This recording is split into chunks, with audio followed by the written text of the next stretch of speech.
Some places do not stay silent forever. They wait beneath the earth, breathing softly, until someone kind enough finally listens. The storm rolled across Black Hollow like an old memory refusing to die.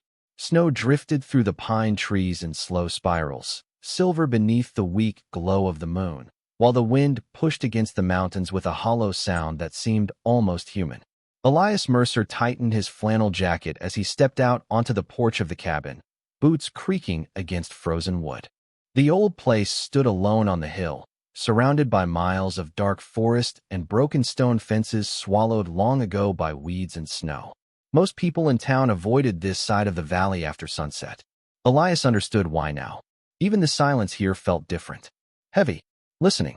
Behind him, Ranger burst through the cabin door and leapt into the snow, his silver-gray coat flashing beneath the porch light. The German shepherd stopped suddenly near the edge of the yard, ears high, body rigid. Then he started digging. Fast. Violently. Snow scattered behind him as his paws tore into the frozen earth. "Easy, boy," Elias muttered, stepping closer. Probably another rabbit hole. But Ranger did not stop. The dog's breathing deepened into sharp bursts of steam, claws scraping against dirt and stone with desperate focus. Elias had seen that behavior before overseas. Search dogs only worked like that when they believed something mattered. The wind shifted through the trees with a low whistle. Somewhere far below the hill, something groaned beneath the earth. Elias froze. Ranger suddenly let out 3 short barks. Not aggressive, not fearful, alert. The exact signal he used years ago during rescue operations overseas whenever someone was trapped beneath debris. A cold knot tightened in Elias's chest. "Ranger," he whispered. The dog dug harder. Blood began to darken the snow around his paws, but he refused to stop. Elias crouched beside him and brushed away loose dirt with gloved hands. Beneath the frozen ground, something metallic reflected the moonlight. A steel surface. Old. Rusted. Buried deep. The moment his fingers touched it, the hill trembled faintly beneath them. Not enough to shake the trees. Just enough to feel alive. Ranger backed away slowly, whining now, amber eyes locked on the ground. Then it came. Faint. Cracked. Almost swallowed by the wind. Still alive, Elias's breath caught in his throat. He looked around sharply, scanning the empty forest. Nothing moved except the falling snow. The voice had come from below them, directly below them. Ranger pressed tightly against Elias's side, low growls rumbling deep in his chest, as if he could feel vibrations traveling through the earth itself. Elias placed one trembling hand against the frozen metal beneath the dirt. Cold spread instantly through his palm. Then came another sound. Knock, knock, knock.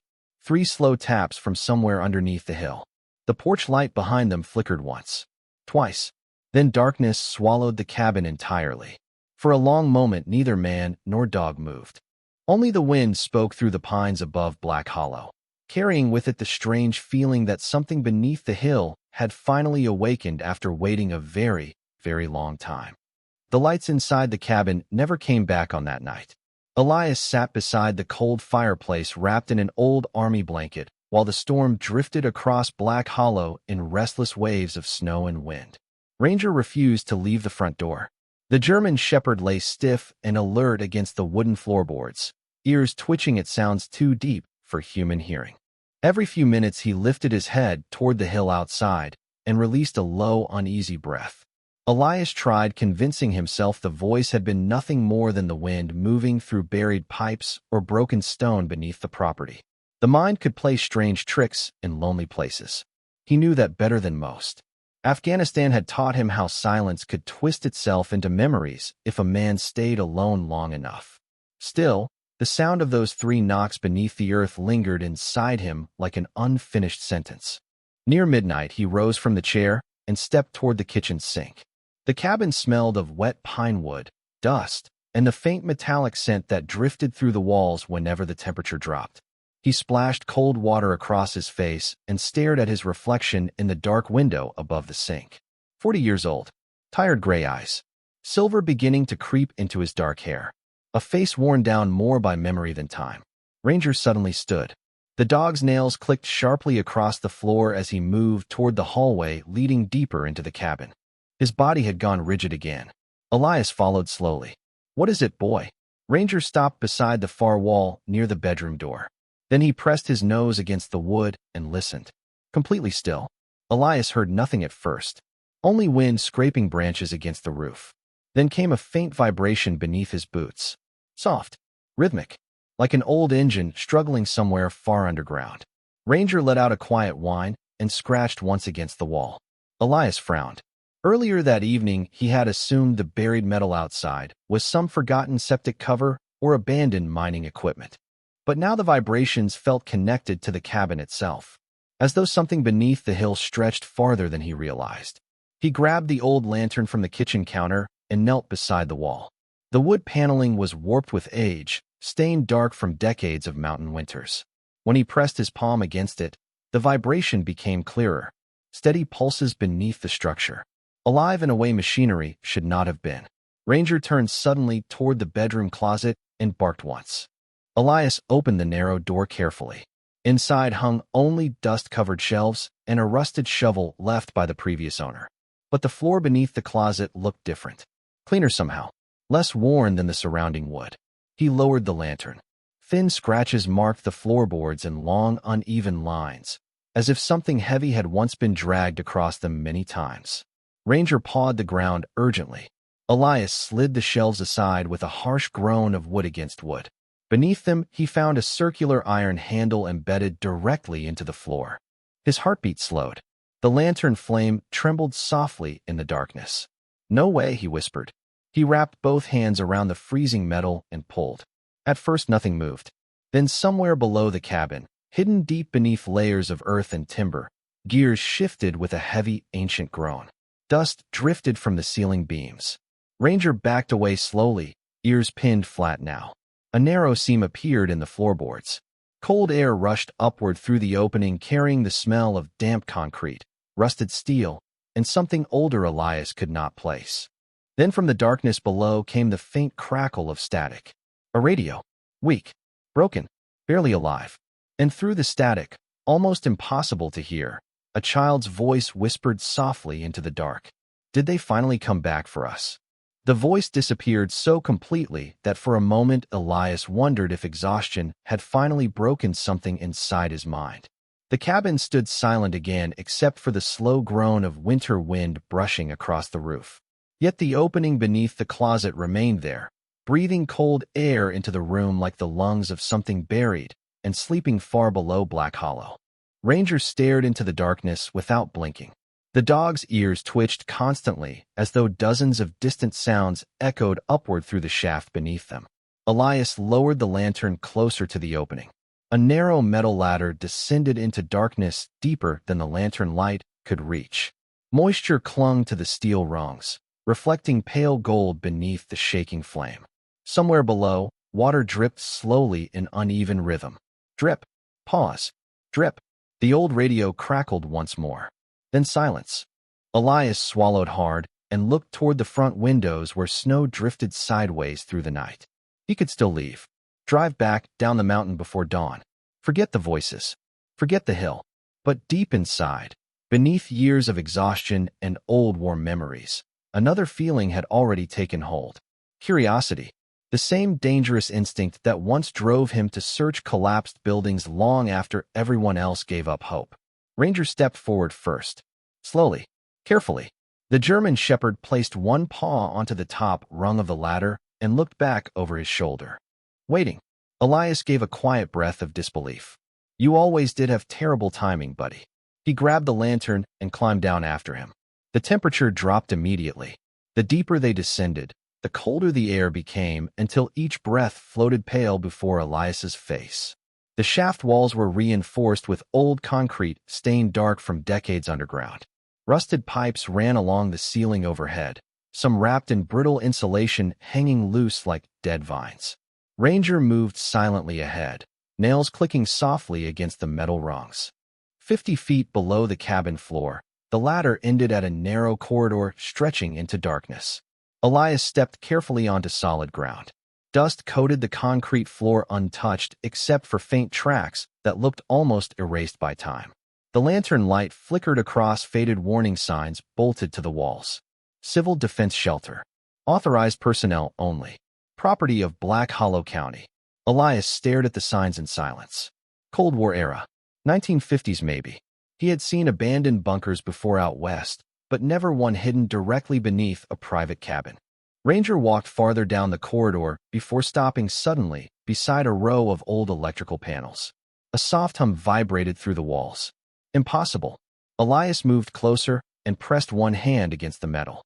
Warm. Somehow power still flowed through part of the structure after all these years. The realization sent unease crawling through him. Shelters did not keep running for decades without someone maintaining them. Somewhere farther ahead came the faint squeak of old speakers struggling through static. Then music, weak and distorted. A lullaby. Elias froze completely. The melody drifted through the corridor like a ghost from another lifetime, soft enough to almost disappear beneath the hum of machinery. Ranger released a low, uneasy growl and moved closer to Elias's side. Together they followed the sound deeper underground. The corridor opened into a massive chamber hidden beneath the hill.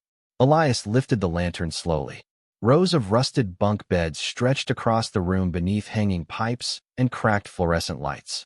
Small shoes rested beside several of the beds as though their owners had only stepped away moments ago. Children's drawings still clung to the concrete walls faded by time. Crayons, smiling suns, mountains, families holding hands. The air smelled faintly of dust, damp paper, and something strangely sweet beneath it all. Old cedar, perhaps. Ranger moved toward the far corner of the chamber where a single desk lamp glowed dimly beside an ancient radio console. The bulb flickered weakly with dying electricity. And sitting beside the radio was a ceramic mug. Steam still curled softly from the top. The steam rising from the ceramic mug curled softly through the lantern light before disappearing into the cold underground air. Elias stood motionless beside the radio console, every instinct inside him tightening at once. Somebody had been here recently. Not decades ago. Not years ago. Recently. Ranger approached the desk carefully, nose twitching toward the mug before stopping abruptly. The German shepherd lowered his body slightly and stared toward the darkness beyond the chamber. Listening. The old lullaby still crackled faintly through the speakers overhead, warped by static and age, but beneath the music Elias heard something else now. Breathing. Slow. Uneven. Somewhere deeper inside the shelter. He lifted the lantern higher. The room stretched farther than he first realized. Long concrete hallways branched outward from the central chamber like veins beneath the mountain, disappearing into darkness beyond the reach of the trembling light. Dust drifted through the stale air in soft silver clouds. Above the bunk beds, faded paper stars still hung from the ceiling by thin strings browned with age. A child's world preserved underground while the rest of time moved on above it. Elias walked slowly toward the radio console. The machine itself looked ancient, all knobs and cracked dials housed inside a steel frame coated in dust. Yet one small green light still glowed faintly near the base. He brushed dirt from the surface carefully and noticed handwriting scratched into the metal beside the speaker. If the hill opens again, keep the children quiet. A chill spread across the back of his neck. Ranger suddenly barked once toward the far hallway. Sharp. Urgent. Elias turned immediately. At the edge of the lantern glow, something moved. Not fast. Just the faint outline of a figure disappearing behind the concrete corner ahead. Elias stepped forward instinctively before stopping himself. Hello. His voice echoed softly through the underground corridors. No answer came back. Only the distant hum of hidden machinery beneath the hill. Ranger moved closer to the hallway entrance, but hesitated now, his earlier confidence replaced with cautious uncertainty. Elias rested one hand against the dog's neck. The thick fur beneath his fingers felt warm and grounding against the cold air around them. Easy, buddy. They followed the corridor together. The deeper they walked, the more the shelter changed around them. The walls became cleaner here, less abandoned. Old lanterns hung from hooks at regular intervals, some recently used. Blankets folded neatly atop supply crates. Empty soup cans stacked beside a rusted heater. Someone had survived down here for a very long time. Elias noticed tiny details that made his chest tighten unexpectedly. A chessboard frozen halfway through a game. A child's knit scarf draped carefully over a chair. Handprints pressed into old paint along the wall at knee height. Proof that once, long ago, this place had not only hidden people, it had protected them. The corridor opened into another room filled with filing cabinets and shelves lined with dusty records. Maps of Black Hollow covered the walls, marked with faded red circles and handwritten notes. Ranger sniffed along the floor before stopping near a narrow doorway partially hidden behind hanging plastic sheets. Warm air drifted through the opening. Fresh air. Elias pushed the plastic aside slowly. Inside, a single lamp illuminated a tiny living space carved into the underground concrete. A cot stood neatly against the wall beside stacks of books and canned food. A kettle simmered quietly atop a portable stove. And sitting in a wooden chair near the far corner was an elderly woman wrapped in a thick gray sweater, her silver hair falling loosely around shoulders thin with age. She looked up calmly, as though she had been expecting them all along. Her pale blue eyes settled first on Ranger, then on Elias. A faint smile touched her face, gentle and tired. "I was beginning to wonder," she whispered softly, "if the hill had finally decided to let someone kind come back." For several seconds Elias could not speak. The old woman sat quietly beneath the warm glow of the lamp while steam drifted upward from the kettle beside her, softening the sharp edges of the underground room. She did not look frightened by their arrival. If anything, she looked relieved. Ranger stepped forward first. The German shepherd approached slowly, his movements careful and respectful, until he reached her chair. Then something unexpected happened. The old woman lifted one trembling hand, and Ranger gently lowered his head beneath her fingers as though he had known her his entire life. "Good boy," she whispered, her voice fragile as winter paper. Still listening after all these years. Elias stared at the scene in silence. The tension inside the dog eased for the first time since entering the bunker. His tail moved once against the concrete floor. Slow, certain. The woman looked up at Elias with pale eyes touched by exhaustion, but not fear. "You have his eyes," she said softly. Elias frowned. "Whose eyes?" She glanced toward the old radio in the next room, where the lullaby still drifted faintly through static. "The men who built this place. The ones who stayed when everyone else ran." Elias pulled a rusted folding chair closer and sat carefully across from her. "Who are you?" The woman smiled faintly before answering. "My name is Clarabelle. I was 8 years old when they brought us underground." Outside the hidden room, the shelter hummed quietly beneath the mountain like an ancient machine refusing to sleep. Clara wrapped both hands around a steaming cup of tea resting in her lap. Her fingers were thin and pale with age, yet her voice carried a strange steadiness as she spoke.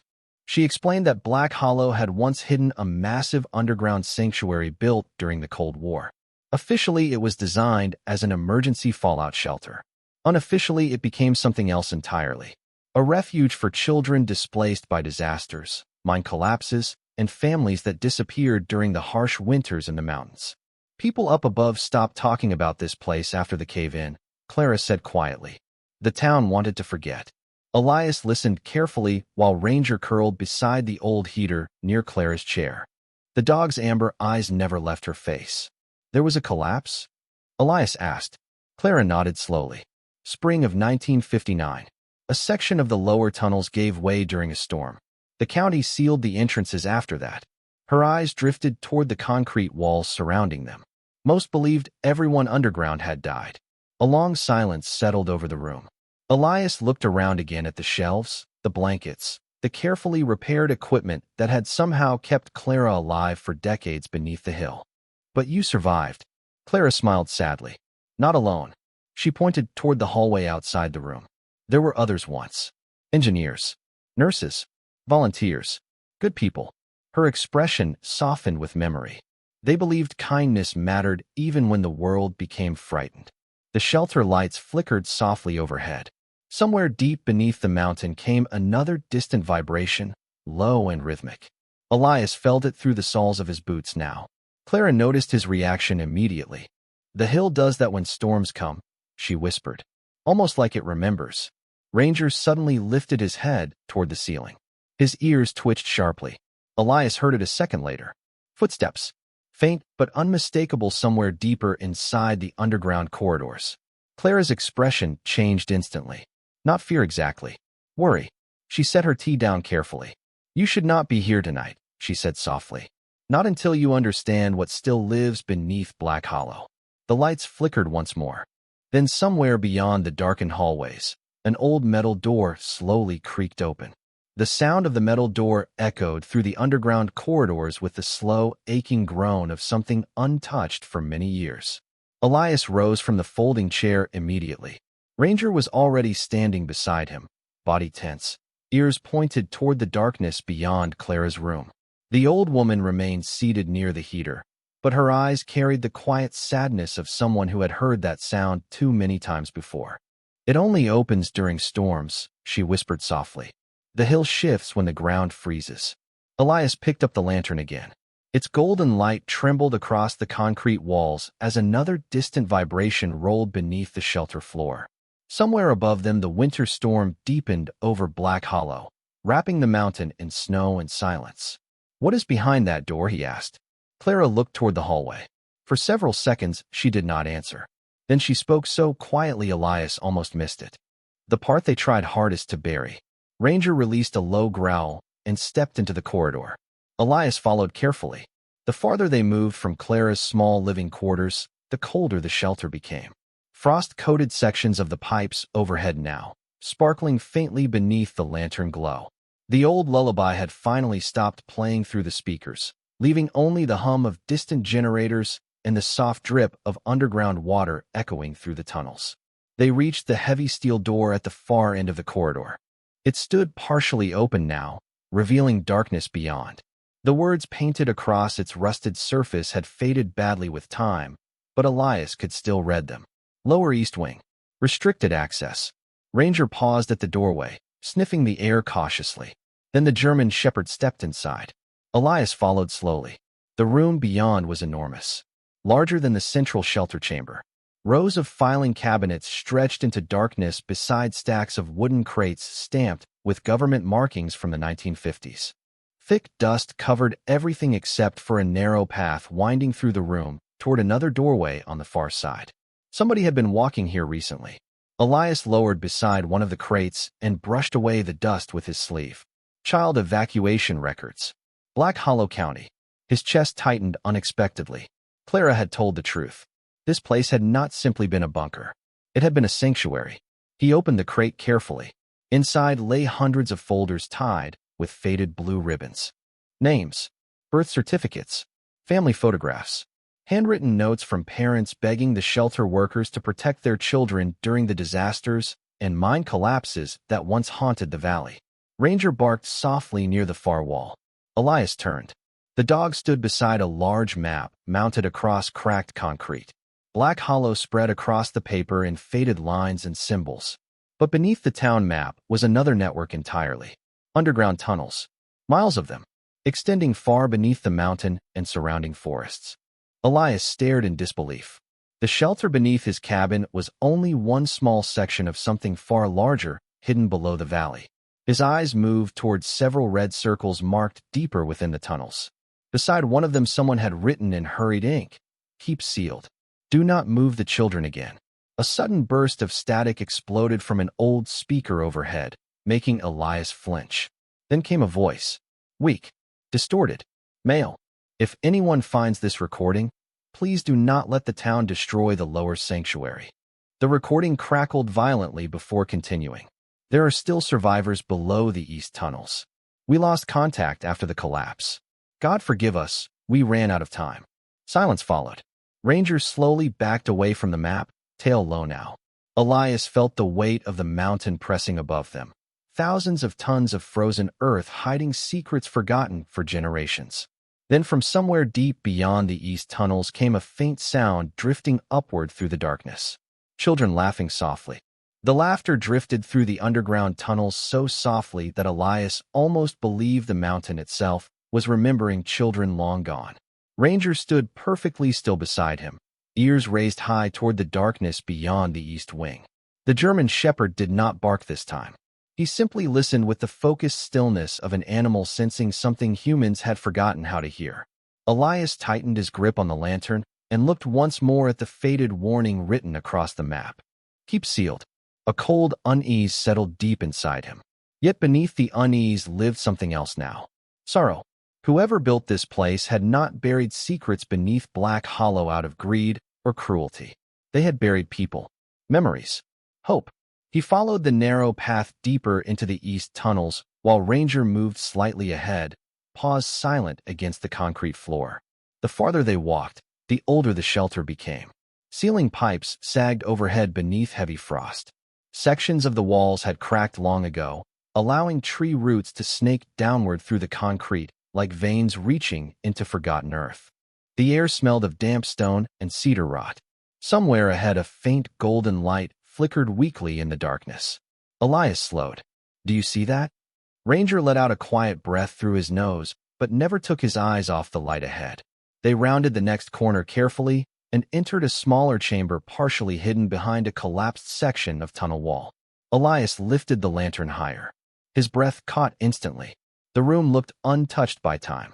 Tiny beds lined the walls beneath handmade quilts stitched with stars and mountains. Children's books rested neatly on wooden shelves beside jars of marbles and faded stuffed animals. A small Christmas wreath still hung above an old iron stove, dry and brittle after decades underground. It felt less like a bunker and more like a memory someone refused to let die. In the center of the room stood a projector humming softly with dying electricity. An old film reel spun slowly against a white sheet pinned to the wall. Elias stared as flickering black and white images danced across the fabric. Children running through sunlight above Black Hollow. Nurses serving soup.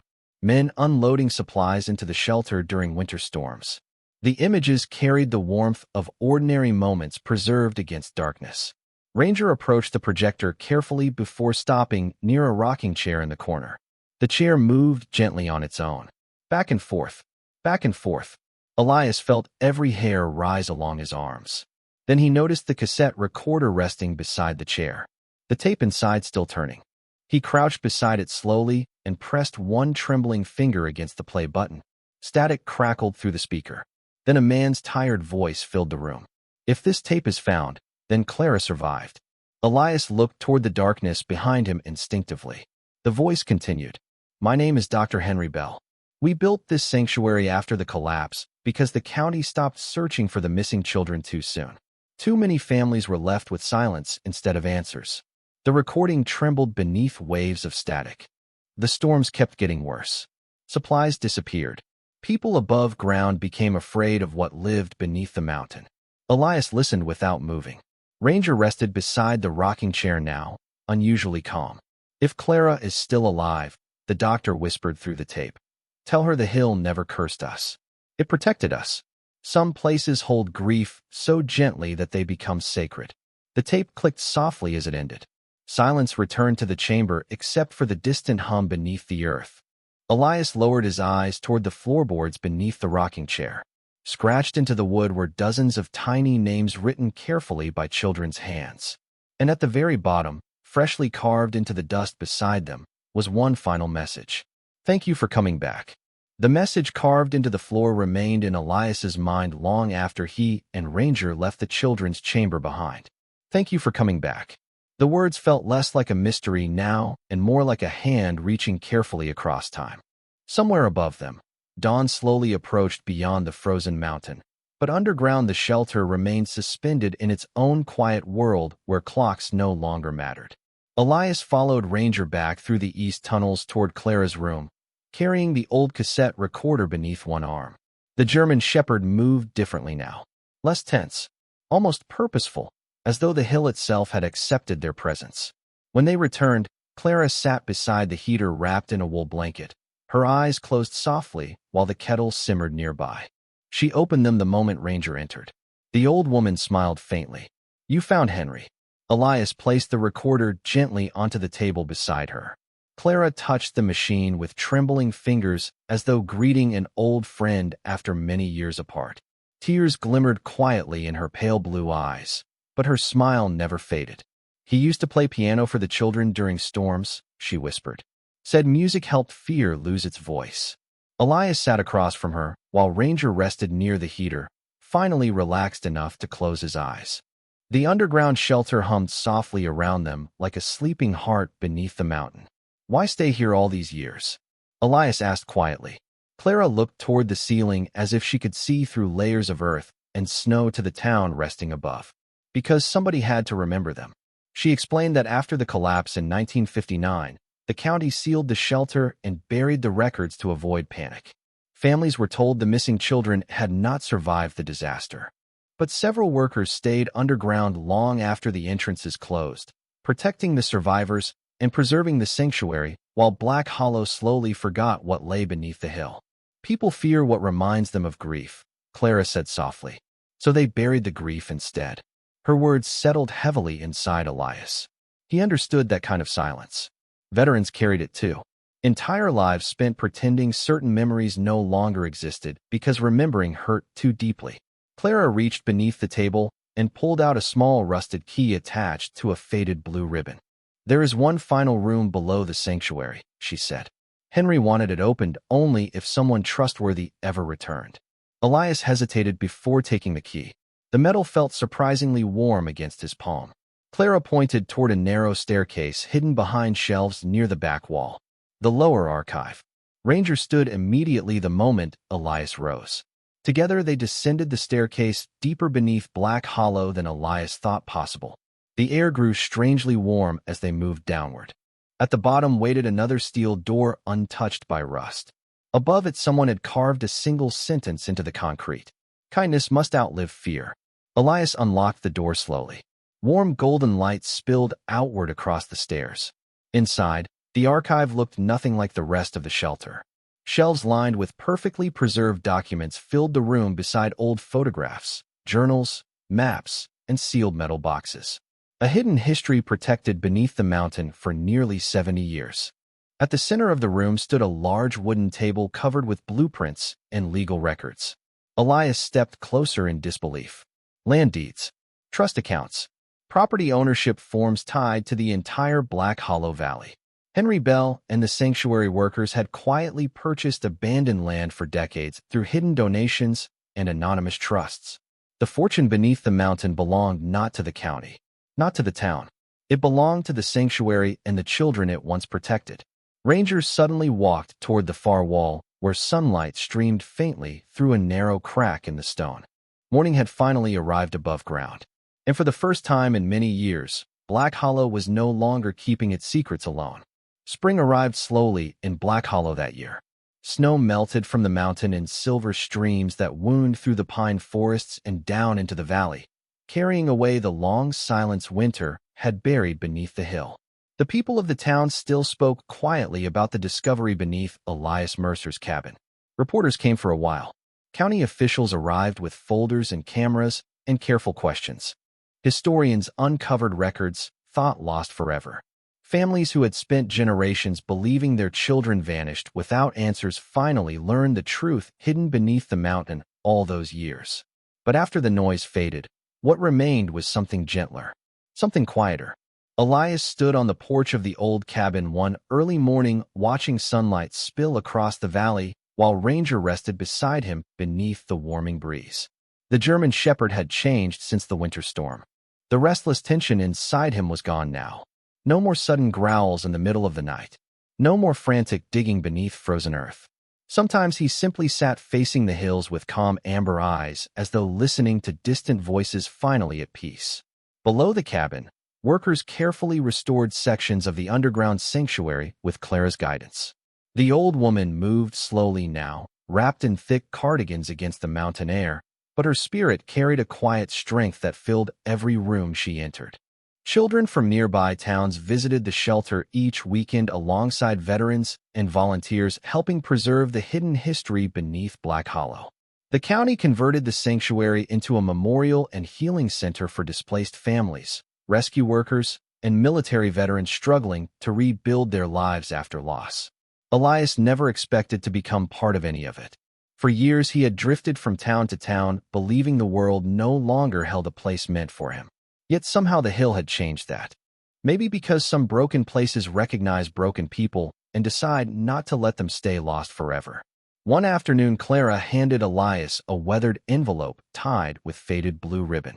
Inside rested the final deed transfer from Henry Bell's trust. Ownership of the cabin and surrounding sanctuary lands now belonged to Elias. Attached beneath the documents was a handwritten note from Clara in careful, trembling script. The hill chose you because your dog listened when others stopped hearing. Elias folded the note slowly while Ranger rested his head against his knee beneath the porch swing. Wind moved softly through the pine trees surrounding the cabin, carrying the scent of cedar, thawing earth, and distant rain. Peace did not arrive loudly in places like Black Hollow. It arrived quietly, one small mercy at a time. Weeks later, children's laughter echoed through the restored sanctuary once again. Lanterns glowed warmly along the underground corridors where darkness once lingered alone. Old bunk rooms became reading spaces and shelters for travelers caught in mountain storms. The abandoned hill no longer felt haunted. It felt remembered. On the first warm night of summer, Elias sat beside the cabin fireplace, while Ranger slept near the hearth, paws twitching softly in dreams. The windows stood open to the cool mountain air. Somewhere far below, deep beneath layers of earth and stone, the old pipes hummed gently through the sanctuary walls like a distant heartbeat. Elias closed his eyes and listened. No cries for help came anymore. No frightened voices beneath the hill. Only the soft, peaceful sound of a place finally allowed to rest. Ranger lifted his head once toward the floorboards, ears twitching slightly in the firelight. Then the old dog gave one slow wag of his tail before settling back down beside the warmth of the fire.